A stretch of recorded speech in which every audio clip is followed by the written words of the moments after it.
Now, as far as a little more detail on the Marines here, each Marine Rifle Battalion has 1 or 2 aviators who are active flyers, but who for brief periods of time are grounded and attached to the battalions to call in and coordinate airstrikes or direct reconnaissance over enemy lines. So this is something that just one of the things that makes the Marine Corps so awesome. If you can imagine this. So you know how hard it is to train a pilot, right? To train a pilot to be a fighter pilot. It's like, you know, there's just a tiny, tiny percentage of human beings in the world that are jet pilots, fighter pilots. And if you're in the Marine Corps and you're a pilot, at a certain point in your career, they pull you out of your fighter jet and they put you on the ground in combat to go and call fighter jets for support.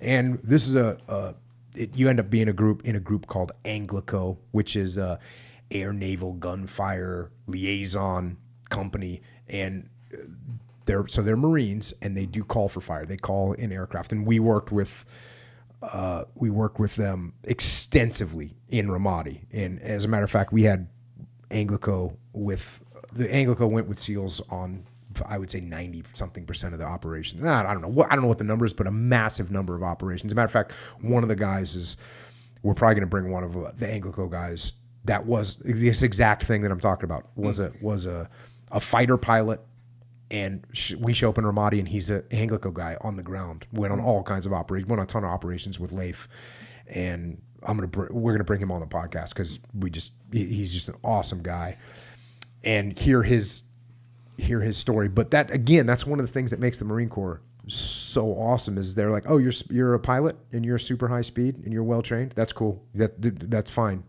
You're a rifleman. Get on the ground and start calling for fire. It's awesome. And one of the ANGLICO guys that they had here,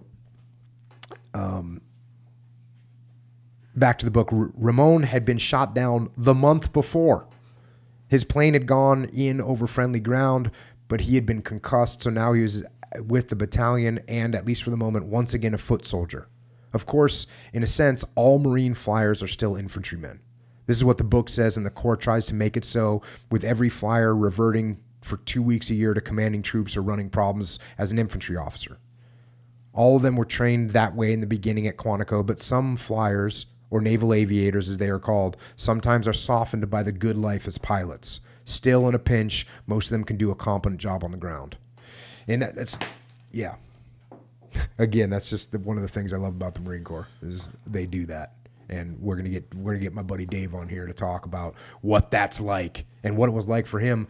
Think about it. You're in a jet. You know, when you're in a jet fighter plane, your missions are going to be a couple hours long, right? That's how long they're going to be. And then you're going to be back on an aircraft carrier on an air base with the good chow and all that stuff. And boom, you know what? All that's going away. We're going to put you in the field and you're going to get after it.